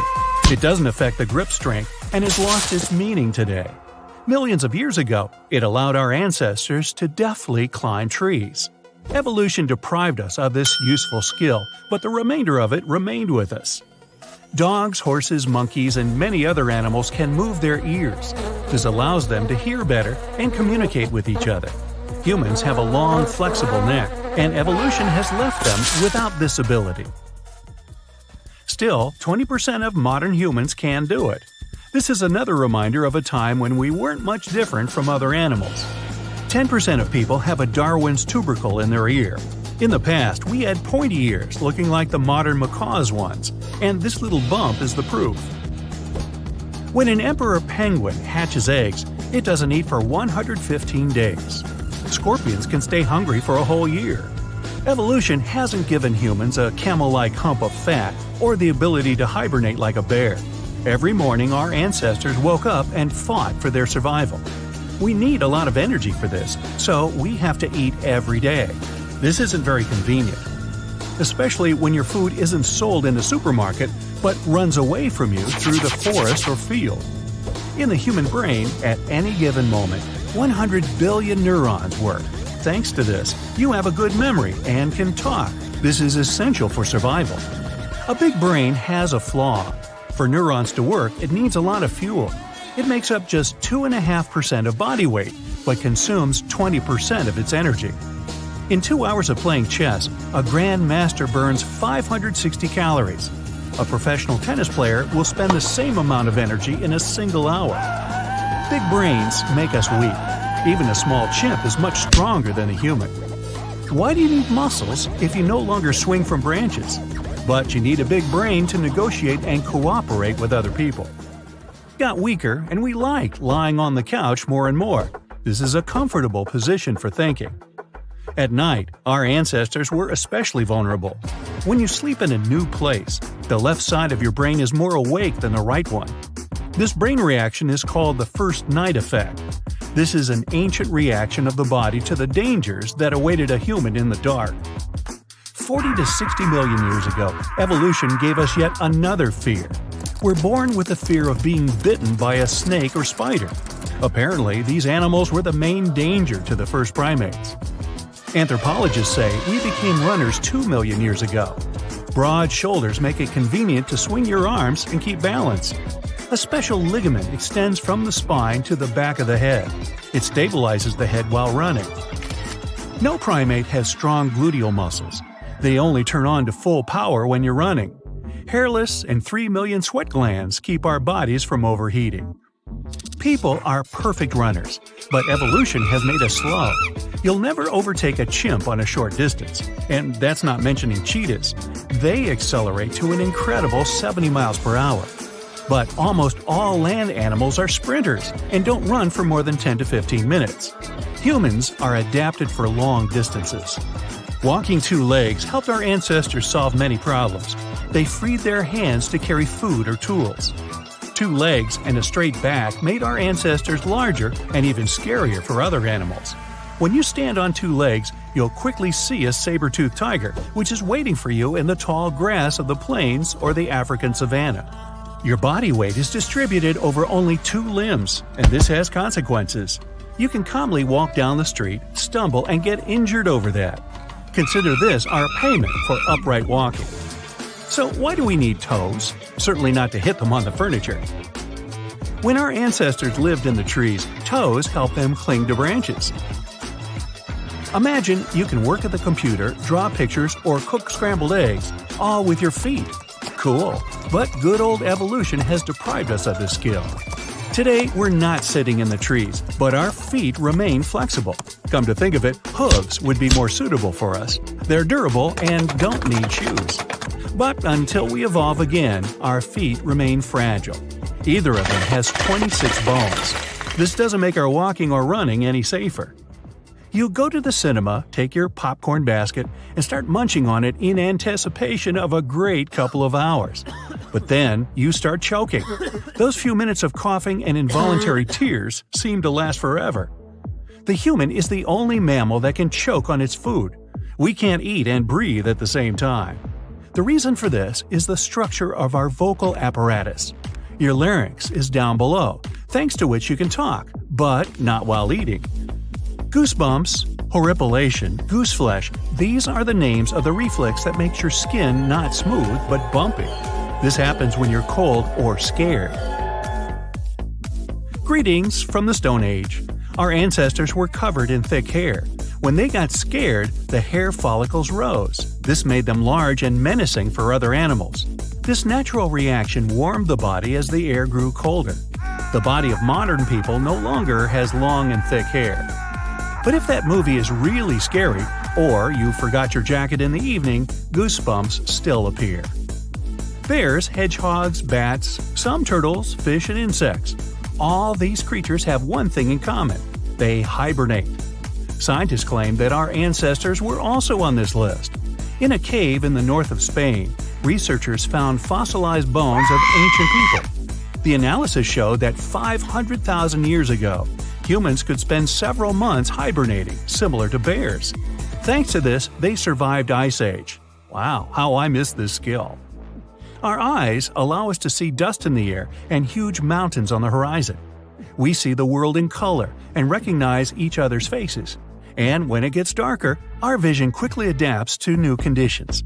But we don't see well in the dark. Evolution hasn't given us the sight of a tarsier. This primate is the size of a baseball and can see perfectly in the dark. Tarsiers could easily catch a beetle flying through the night forest. Still, I wouldn't want my eyes to take up most of my face, and beetles are actually not among my favorite after-dark snacks. How about you?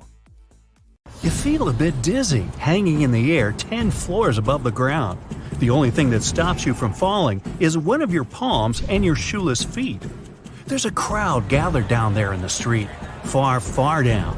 People, tiny like ants, keep screaming and pointing their fingers, supposedly at you and your precious cargo.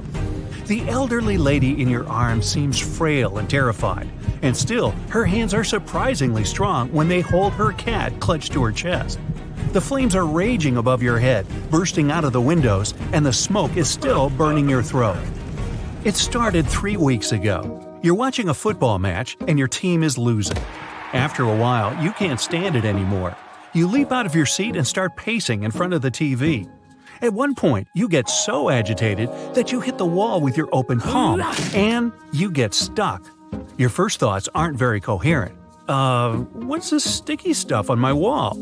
Finger by finger, you unstick your hand. Examine it. Touch the wall. A couple of minutes later, it finally sinks in. There's indeed something wrong, but not with the wall, with your palms.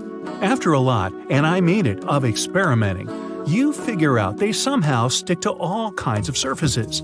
You try the floor, window panes, walls, furniture. You even manage to attach yourself to the ceiling. This last idea isn't well thought through, as it should have probably been. For almost 10 minutes, you're hanging next to the chandelier, swinging a bit, at a complete loss for what to do next. Once you manage to break free, you drop down on the sofa and start thinking. So, which animals can climb vertical surfaces and even travel upside down? Snails and slugs? But they produce mucus-like slime that helps them move. You stare at your palms. No gooey stuff there. Okay, what's next on the list? Spiders. You Google these creatures and find out the secret of their sticky success. It's minuscule hairs at the ends of their legs. These teeny tiny hairs create countless points of contact between a spider and the surface it's on. Once again, all of your attention is focused on your palms. Are they hairy now? It doesn't seem so. But then you remember reading that a larger and heavier an animal is, the smaller the hairs are. For example, a beetle's hair is about 1/10 the width of a human one, but gecko's is already 1/50th the size. Can it be that your hands are covered in tiny hairs, but your eyes simply can't make them out? Then your thoughts take a different turn. You decide to figure out how far your newly acquired abilities stretch. Can you actually walk on the ceiling? During a new series of experiments, you find out the following. The soles of your feet are as sticky as your palms. You start to feel dizzy after 3.5 minutes of hanging upside down from the ceiling. You can't unstick and fall down no matter what. You should be more attentive not to bump your head against the ceiling fan again. And no, you can't fly from one wall to another like you've seen some superheroes do. Ow! Getting this experience hurt. After practicing and experimenting for hours on end, and ignoring 7 calls from your probably, most likely, furious boss, you decide it's time to take it outside. Your apartment is on the 4th floor. Not too high, but nothing pleasant if your bizarre abilities suddenly stop working. You drink some orange juice to pluck up your courage and open the window. Cars moving along the street down there suddenly look much smaller than they did in the morning. Weird, huh? You breathe in and step forward. Whew. At least you aren't hurtling toward the ground. In fact, you're firmly stuck to the wall next to your window. Time to start moving. You've almost made it to the 2nd floor when you decide to take a break. That's when you notice the face. It's pale, with a wide-open mouth and some strange emotion in the eyes. You're pretty sure that's horror. It must be your downstairs neighbor. Unfortunately, you can't tell him there's nothing to be worried about. The man won't hear you, and your hands are kind of occupied. You see your neighbor grabbing his phone. Duh, is he going to call 911? True to form, several minutes later, you hear sirens. In no time, several people are using loudspeakers, trying to calm you down. The help is coming! Hold on! As if something terrible can happen to you at the height of the 2nd floor. And still, soon all this situation becomes too much for you. You get so stressed that instead of moving down to the ground, you climb back into your apartment. All of a sudden, everything goes quiet. You hide in the bathroom and drink another glass of orange juice. When you crawl toward the window half an hour later, the street below is empty. A week has passed, and you finally have to accept the bitter truth. Your downstairs neighbor is doing his best to avoid you. The next day, after discovering your unusual abilities, you realize you can't put it off any longer. You have to return to work. When you arrive at the office, your boss spends a good half an hour telling you off. After that, you're free to go and deal with a pile of working issues. By the end of the working day, you feel as if a diplodocus has chewed on you and then spat you out. But the only escape route is blocked by your boss talking to one of your colleagues. and it doesn't look as if they're going to finish their animated discussion anytime soon. But then, why would you need your super abilities if not to sneak out of places? You open the window and slip through. Oh look, you're getting better at this. During the next several weeks, you discover more and more uses of your wall climbing abilities. For one thing, you can change light bulbs without using a chair, but you have to do this within 3.5 minutes. Any longer and you get dizzy. You conquer that mountaintop you've been dreaming about, but before it seemed too hard for you. One night, you try to climb a skyscraper, but you get awfully tired before reaching the top. You save countless kittens stuck on roofs and trees. And now, you even have a criminal story to tell. One evening, a gang of muggers surrounded you. They were trying to get your money and phone. They didn't expect you to escape by climbing a smooth vertical wall. It scared them out of their minds. And then, one day, the fire happens. You're driving to work when you see the flames bursting out of an apartment on the 10th floor. Dozens of people have already gathered near the building. You join them and hear someone mention an elderly woman who lives in the apartment with her cat. You understand the time has come for you to use your abilities. You take off your shoes and start climbing the wall of the building. Your ascent is accompanied by screams and loud cheering. After reaching the needed window, you break it and carefully get inside. That day, luck is on your side. For one thing, the lady is really small. It won't be a problem to lift her. Even better, both she and her cat are in the room. Miraculously, the woman doesn't demand long explanations. She grabs the cat, you grab her, and in the next moment, you're all out the window. You successfully get to the ground, and the lady is taken away by doctors. And then, you get surrounded by reporters. An avalanche of questions and camera flashes follow. Lots of people have been recording your heroic descent, so it doesn't take long for you to become a superstar. At first, you feel shy and exposed, but pretty soon, you realize this kind of popularity can bring you good money. You're invited to numerous TV shows. Loads of companies want you to advertise their products. Illusionists and circus troupes ask you to take part in their performances. You become world famous. Your face is on all magazine covers. You earn enough money to travel by business jets and stay in the world's most expensive hotels. But 1 year after you started walking on vertical surfaces, you wake up to a news article. Another person has gained the same ability. And every week, more and more people discover they can walk on walls. In several more years, it isn't considered to be such a rare ability. And all you can do is deal with the fact that you aren't unique anymore. But then, you check your bank account and smile, happy in the knowledge that, hey, you were the first. For several years, NASA's spaceship Kepler was wandering through space. It studied more than 150,000 stars across the galaxy. This search had a specific goal: to find planets that are similar to Earth. These planets might become our second home, but it'll happen only in the distant future when humanity begins to colonize space. The mission was successful. Kepler found loads of planets that got called super-Earths. In our solar system, there's not a single planet that can be called super-Earth. Some scientists think it may be hidden somewhere on the edge of our system, but nobody has found direct evidence of this. A super-Earth sounds impressive, but in fact it's unlikely to look anything like our planet. All over the universe, there are many such supers. To become a super-Earth, a planet must weigh from 1 to 10 times the mass of our planet. It also has to be twice its size and powered by a star's energy. That's all the criteria. The surface of such a planet may be rocky or gaseous or even mixed. Imagine living on such a planet. It's the same as ours, with similar atmosphere, climate, and landscape, but several times larger. Our lives are different here. Because of the increased mass, the gravity on this planet is much stronger. There are no high mountains or trees in this world. Everest is several times smaller. Most trees don't grow higher than a single-story building. People are also more compact. It's difficult for the body to grow tall when gravity presses on it with double or triple force. The average height of a grown-up is 3 feet. There are almost 8 billion people on Earth today. In large cities, people feel quite crowded. But on the super-Earth, the area is twice larger. People are smaller too. They drive small cars and live in small houses. That's why there's much more space. The air is cleaner, and not all parts of this planet are fully explored yet. Days and nights here last longer than on good old Earth. Today is Monday, and Tuesday will start in 48 hours. But people still don't have enough free time. Working hours are longer now, and people need more time to sleep, rest, and commute. But the cool thing is that now people are much stronger and more resilient. If an ordinary person gets to the Super Earth, they will feel as if they're carrying a heavy backpack filled with bricks.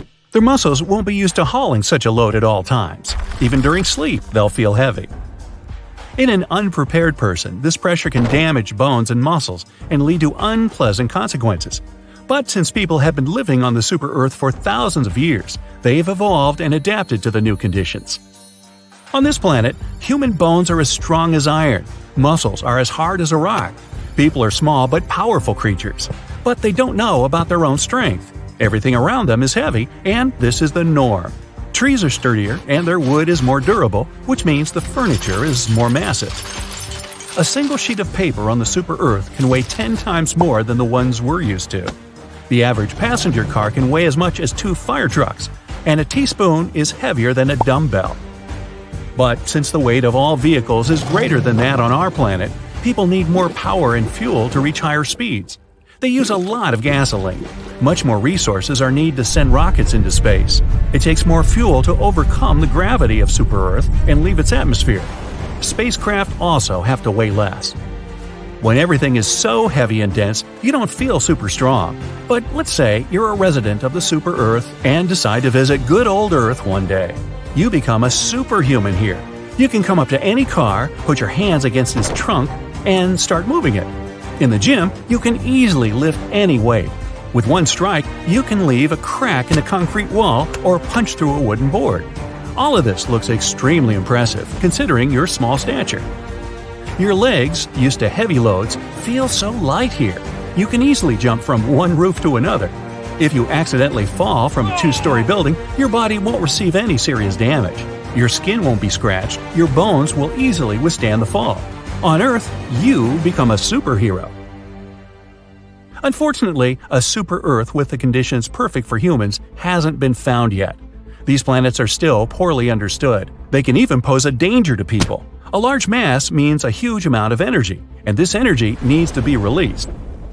If we lived on the Super Earth, volcanic eruptions would be as common as thunderstorms. The increased gravity could also cause more tectonic plates movement. The landscape and the planet's crust would be very unstable. Imagine earthquakes waking you up every day. Such conditions would encourage people to develop a great sense of balance. There would also be special technologies strengthening house foundations. Frequent shifts of tectonic plates would trigger huge tsunamis. Oceans would constantly change their shape. Vast areas of land would get flooded. In such changing conditions, people would never be able to build permanent cities and live comfortably. Plus, if people ever came here, it'd be difficult for them to fly away because of the planet's powerful gravitational force. Space objects flying past the Super Earth would be more likely to fall on the planet. In addition to volcanic eruptions and earthquakes, there would be frequent meteor showers, and those wouldn't be just tiny rocks that evaporate in the atmosphere. Huge asteroids could be thrown off their course by the planet's gravity. People would have to build a machine that could destroy meteorites before they enter the atmosphere.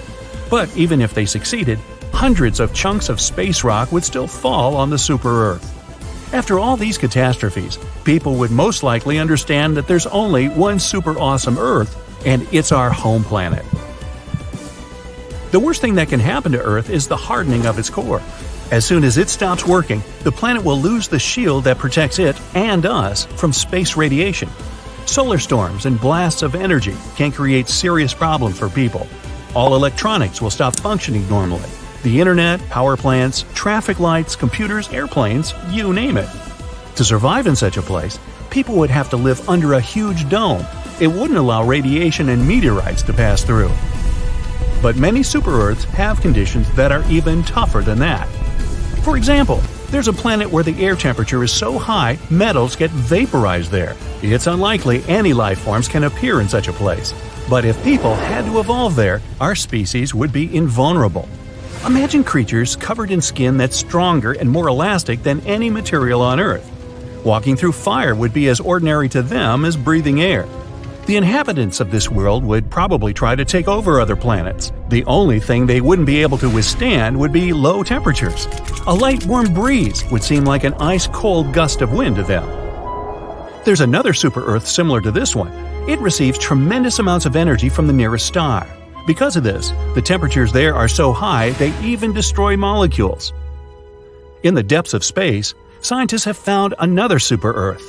It's 2.5 times the size of our planet and is completely covered with water. There's not a single patch of land on it. The planet is super heavy. That's why it's tilted a bit to the side. When this super-Earth rotates on its axis, water flows from one side to another. Massive destructive tsunamis are a common occurrence on this planet. If people lived there, they would look more like amphibians than humans. Another super-Earth is 6 light-years away from us. Its mass is 3 times that of our Earth. It takes the planet about 233 days to orbit its star. This planet receives only 2% of the star's energy. The surface of this world is a dark place, covered with ice. One of the most amazing planets out there seems quite friendly and potentially habitable.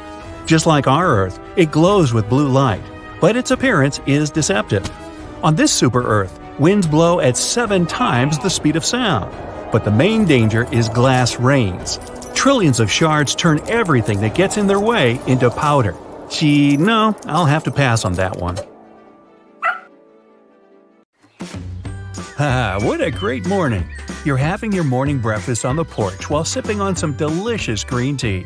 It's a perfect day, aside from that raging sandstorm just a few feet from your face, along with dust twisters and electrical outbreaks. But apart from that, nothing beats a stress-free morning. Oh yeah, I forgot to mention, you're living inside your bubble. Literally. It's a huge bubble engulfing your entire house, so that nothing can enter. You continue your day by working on your house and disinfecting everything around. You start with the kitchen, then move on to the living room and bathroom. You've got used to that routine in a long time, happily living in your own bubble.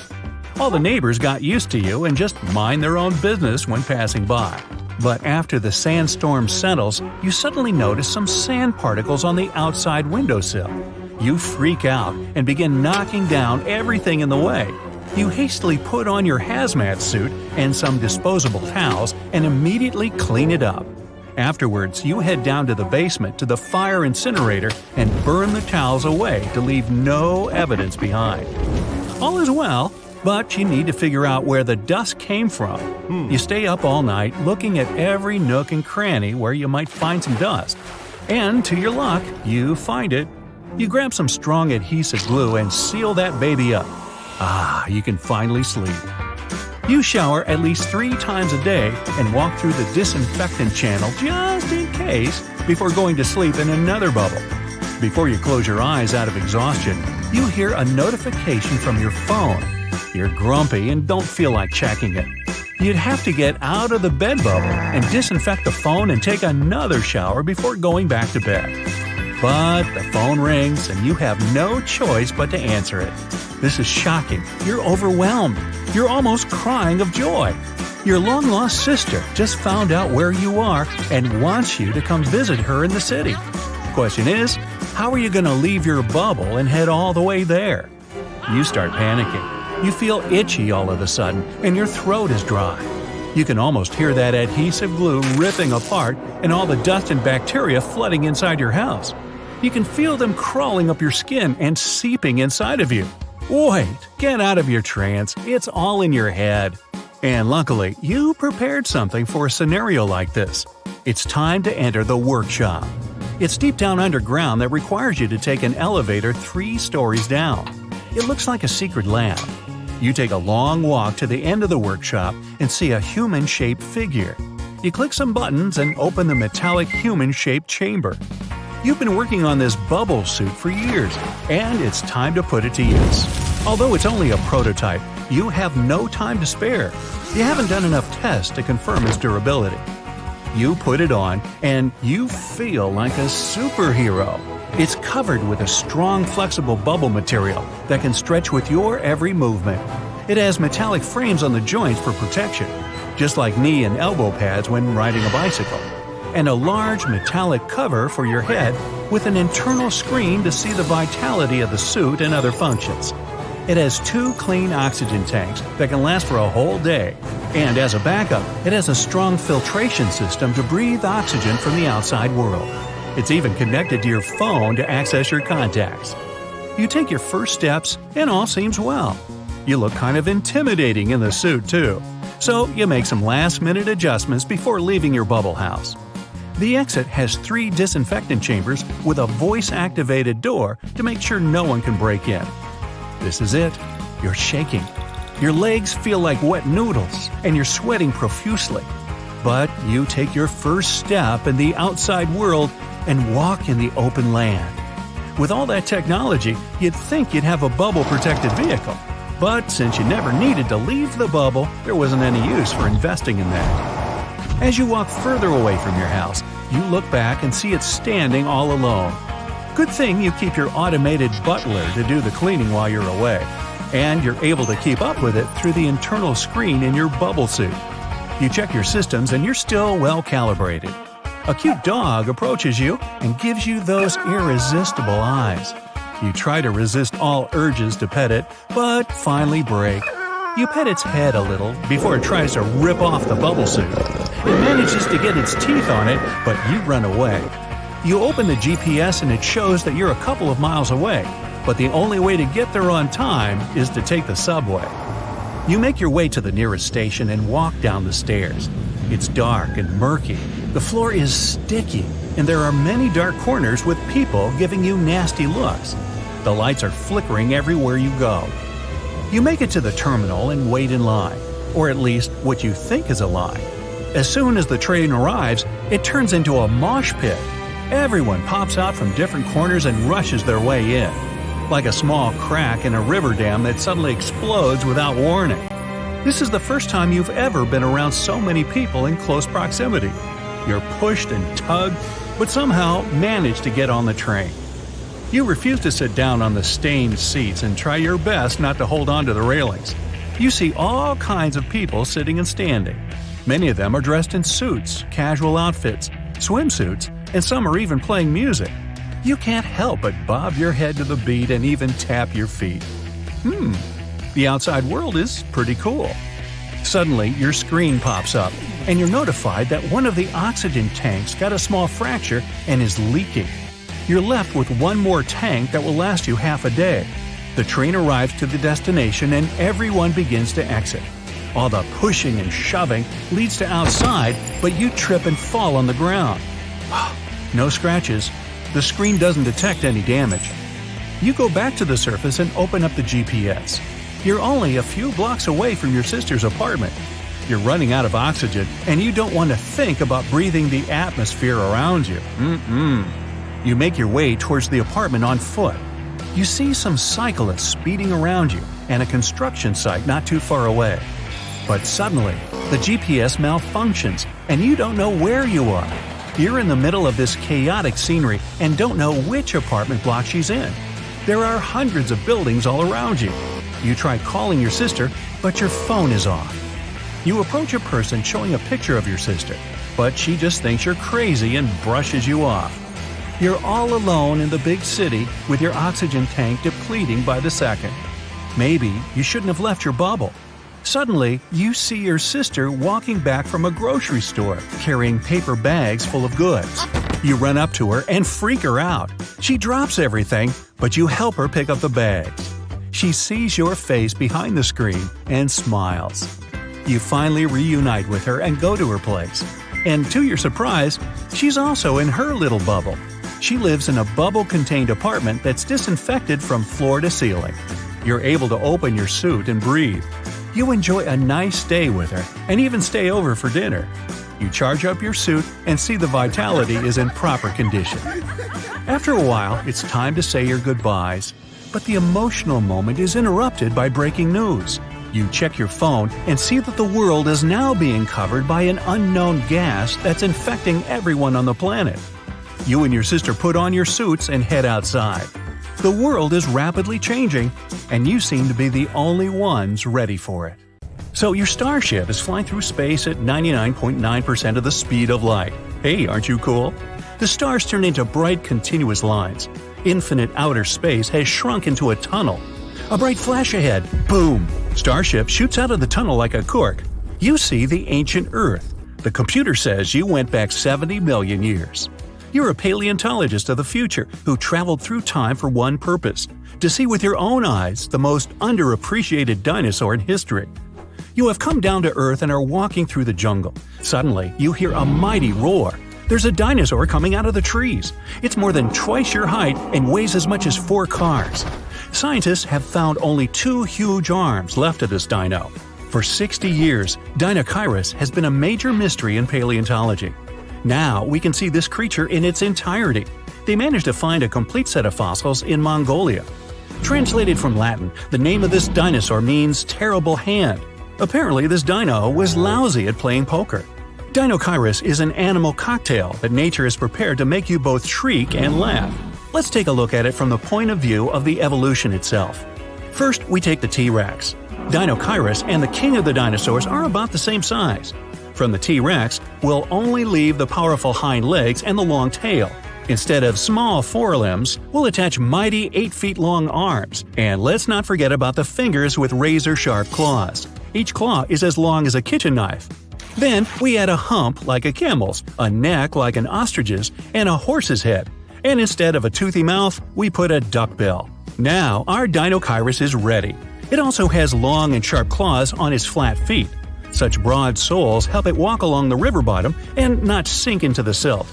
Most scientists believe it was covered in feathers too. Plants were the main dish on this dinosaur's menu. To digest plant food, Dinocheirus swallowed stones. Many modern birds do the same. Stones in the stomach grind the tough plant fibers. In one of the Dinocheiruses, scientists found 1,400 of those.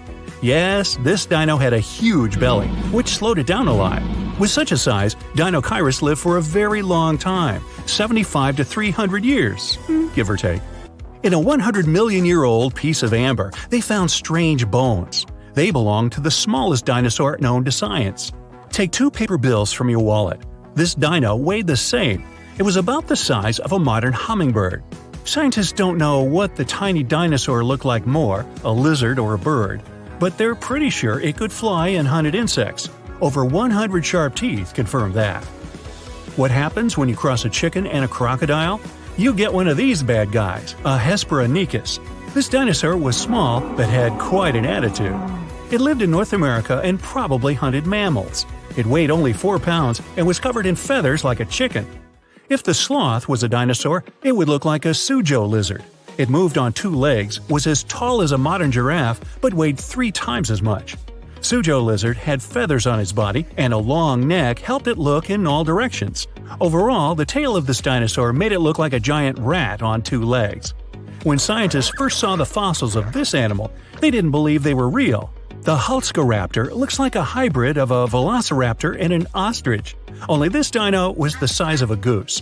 The creature's strong hind limbs confirmed that it could walk on land. The dinosaur hunted fish, diving underwater for its prey. Now, we're used to flying animals having 2 wings, but evolution loves to break the rules. The Microraptor had 4 wings. Strong feathers were attached to each of those. The dinosaur weighed no more than 2 pounds. Its feathers were black and shiny like a crow's. There are no birds on the planet that have 4 wings. That means they evolved from 2-winged dinosaurs. Microraptor was the dead-end branch of evolution that didn't give way to any new species of animals. It seems that this hard-to-pronounce guy, I'll give it a shot, Tanystrophus, was a dinosaur drawn for a cartoon. But it existed in reality and lived in the water. It weighed 300 pounds and was 20 feet long. Half of its body was a flexible neck the size of a green anaconda. Scientists don't know why the creature had such a long neck. Most likely the dinosaur used it to catch fish or play jump rope.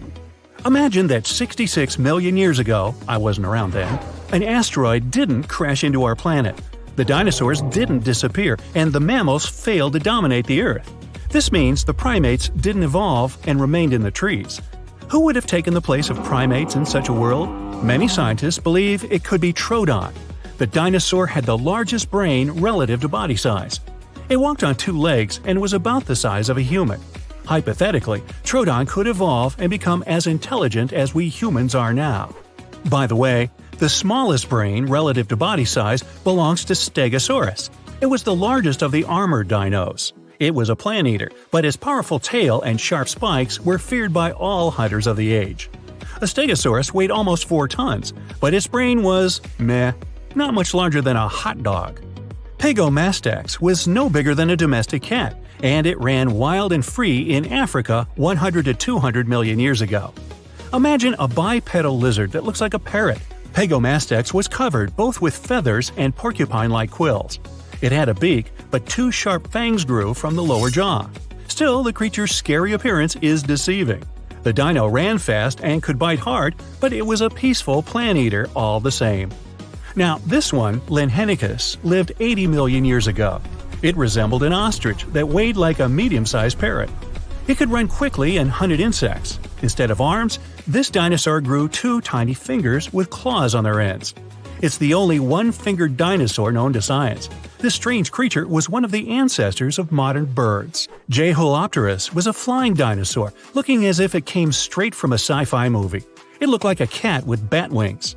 The creature was feeding on insects, but there's another theory that it could feed like a mosquito. This dino landed on the backs of large dinosaurs and pierced their thick skin with sharp fangs. Now, this is a fairy tale unicorn. It's as white as snow, beautiful and graceful. And this is a Qingdao lizard, the real-life prototype of that horned horse. A bony horn more than 15 inches long grew on its head. Perhaps the horn helped float in the water, attract partners, or make different sounds. The fairy tale unicorn is definitely cuter than this prehistoric creature. Our next guy, Inostrancevia, resembled a cross between a lizard and a tiger. Imagine an animal that weighs as much as 5 wild boars, with the body length of a sedan. Limbs with sharp claws, fangs similar to those of a saber-toothed tiger, and powerful jaws. It was one of the most dangerous animals that roamed the planet Earth. It occupied a niche that today belongs to lions, tigers, and other large cats. Next, please. Epidexeturus. Now, this is a small dinosaur about the size of a pigeon. It couldn't fly, but it was one of the first dinos with feathers. They were different from those of modern birds, though. They weren't divided into separate threads, but were whole and resembled plant leaves. This big guy, Therizinosaurus, isn't only known for its strange appearance and size, although it was as tall as a 5-story building and weighed like an elephant. The giant was notorious for the largest claws on the planet. It was really a manicurist's nightmare. 2-inch-long scythes protruded from its fingers. Despite those horrific appendages, it ate plant food, chewing it with its small teeth. The humongous jaws were needed to pull leaves off of tall trees. Ouch! Hey, I'm growing here! Meet the largest animal that flew in the earthly sky, Quetzalcoatlus. Just imagine a creature with a wingspan almost the width of a basketball court. To lift such a machine, it needed to be lightweight, so it only weighed as much as a modern pig, with its wings looking like a thin membrane. They stretched from the bottom of the legs to the elongated fingers. Artists often depict this creature covered in feathers, but its body was actually coated with fibers similar to human and animal hair. Acrotholus is an unusual dinosaur that wore a cap made of hard bone. No, not a baseball cap. The creature was the size of a Labrador retriever dog, but not as friendly. It wouldn't run after a stick. Rather, it would rush and ram its hard head into the rival of the same species or a predator. Oh, the ground suddenly collapses under your feet, and all you have time to do is scream. You plummet into the darkness, flailing your arms and legs. Ow! For once, you're in luck. You land on something soft. Clouds of dust kicked up by your fall don't let you see the surroundings, but you can feel your body shaking. Must be the cold and the shock from your sudden fall. After a while, you manage to find your bearings and get to your feet. You switch on the flashlight on your phone and look around. The cave-like room you've ended up in seems to be a deserted lab.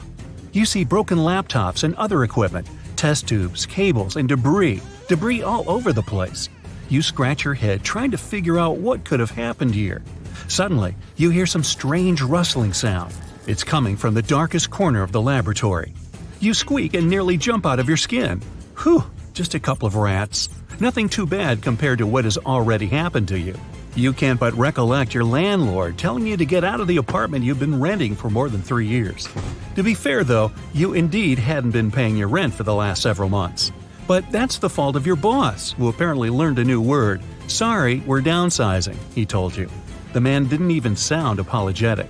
So here you are now, no home, no work, all your friends and family far away. Plus, you must have hurt your right leg during the fall. A dark, smelly cave with rats doesn't seem to be the worst of your problems. You sigh and shake your head. First, you need to find a way out, then cry over your misfortune. You carefully move deeper into the lab, trying to ignore the rats. And suddenly, you see it. The thing looks complicated. Unlike the rest of the equipment, it's clean, as if it had been brought here from another place. You come closer and gasp. The mechanism is emitting a buzzing sound. Can it mean it's working? You cautiously touch its surface, ready for an electric shock or even being turned into a frog. But nothing happens. You scoop the thing up and head further. After what feels like hours, you tumble to the ground outside the cave. Luckily, the strange machine looks undamaged. You've got a better chance to examine it in bright sunlight. Your phone still has about 25% battery life. You Google the device you've taken with you. It turns out to be a 3D printer, but much more complicated than the ones you see online. It has tons of different buttons and even several levers. You try to remember what you know about 3D printers. First of all, there must be a 3D model made in a special program. You can either create it from scratch or download whatever you need from a 3D library. After that, you need to slice this 3D model into thousands of layers. You can do that with the help of special slicing software. After the file is sliced, you can send it to the printer via Wi-Fi, SD, or USB. Then it's going to be 3D printed layer by layer. These days, you can use loads of different materials to create the final product. It can be plastic, metal, carbon fiber, resin, paper, graphite, all kinds of powder, you name it. You start to experiment with the buttons on the device's front panel. Very soon, you realize this isn't a usual 3D printer. The thing is much more advanced and complex. It has a little screen. With the help of a lever, you can choose a material you'd like to use. Also, there's a large selection of objects you can print out.